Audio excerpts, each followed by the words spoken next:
my name is Brooke Amundrud. I'm a senior apprentice here at Ballet Tucson, and I am the winning choreographer of Footprints at the Fox. Footprints at the Fox is a really unique, awesome experience here at Ballet Tucson, where the dancers in the company get a chance to choreograph and let their inspiration from the season before influence and create a piece that represents them. It lets the dancers create a piece that represents themselves and represents the artist that they dance with. It's also a very unique experience because the audience is involved. You don't just watch, you also get to pick your favorite piece and get the opportunity to see it again.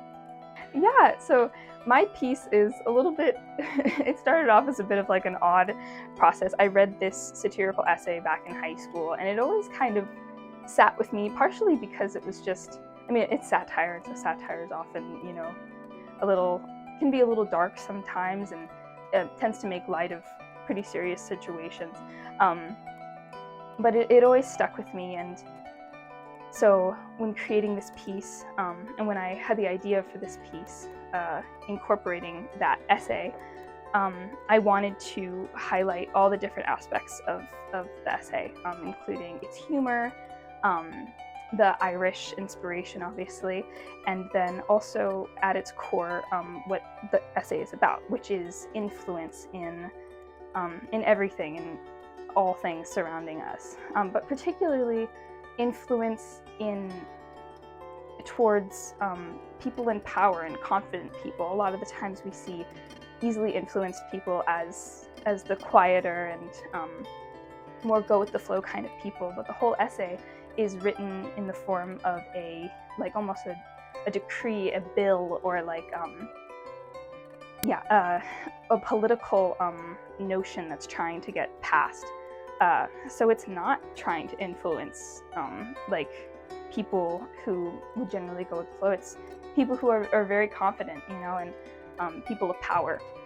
So in this piece, working with the dancers, obviously I was talking about the intention and talking about how the piece was very much about influence, and a lot of their first ideas were to be a little bit more subdued and a little bit more drawn back and let themselves be influenced. But I think that the more powerful and a little bit scarier sometimes idea of influence is that you can be influenced without even realizing that you're being influenced, which is really what we see in the first movement. It's very much everybody going about and doing their own thing, but it's more anecdotal, and you see the dancers picking up little things from each other and slowly kind of building and taking what they're doing and making it their own. Whereas in the second movement, it's very much a fear-based influence. There's a lot of paranoia and a lot of, you see them almost isolated by this power at play, and that's honestly probably the most scary form of influence that we face. And it's really scary to see what fear does to people.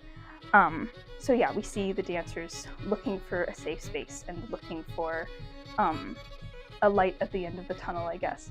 And then the third movement is very much about group camaraderie and about how sometimes we're just caught up in things, sometimes all the music and all the rhythm and everything carries us away, and we get influenced in that way as well.